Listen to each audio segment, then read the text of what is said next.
that today money is no longer money.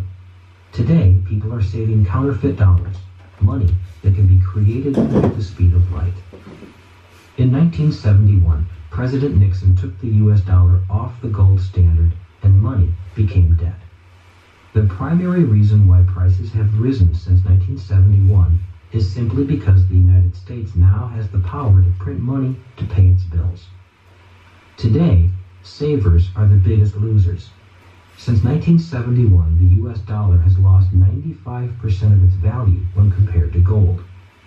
It will not take another 40 years to lose its remaining 5%. Remember, in 1971, gold was $35 an ounce. 40 years later, gold was $1,400 an ounce. That is a massive loss of purchasing power for the dollar. The problem grows worse as the U.S. national debt escalates into the trillions of dollars and the U.S. continues to print more counterfeit money. As the Federal Reserve Bank and central banks throughout the world print trillions of dollars at high speed, every printed dollar means higher taxes and more inflation. In spite of this fact, millions of people continue to believe saving money is smart. It used to be smart when money was money. The biggest market in the world is the bond market. Bond is another word for savings. There are many different types of bonds for different types of savers. There are U.S. Treasury bonds, corporate bonds, municipal bonds, and junk bonds. For years, it was assumed that U.S. government bonds and government municipal bonds were safe. Then the financial crisis of 2007 began. As many of you know, the crisis was caused by mortgage bonds such as mortgage-backed securities, or MBS, also known as derivatives.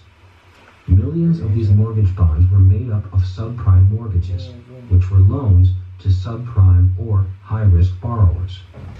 You may recall that some of those borrowers had no income and no job, yet they were buying homes they could never pay for.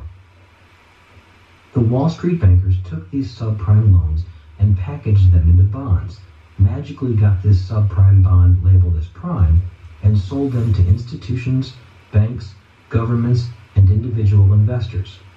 To me, this is fraud, but that is the banking system.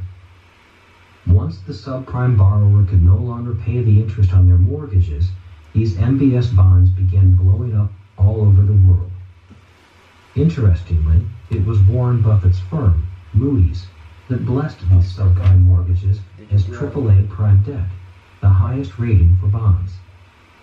Today, many people blame the big banks, such as Goldman Sachs and JP Morgan, for the crisis. Yet if anyone should be blamed for this crisis, it should be Warren Buffett. He is a smart man, and he knew what he was doing. Moody's was blessing rotting dog meat as grade A prime beef. That is criminal. The problem is that these subprime bonds are now causing ripple effects all over the world. Today, countries such as Ireland and Greece are in serious trouble, unable to pay the interest on their bonds.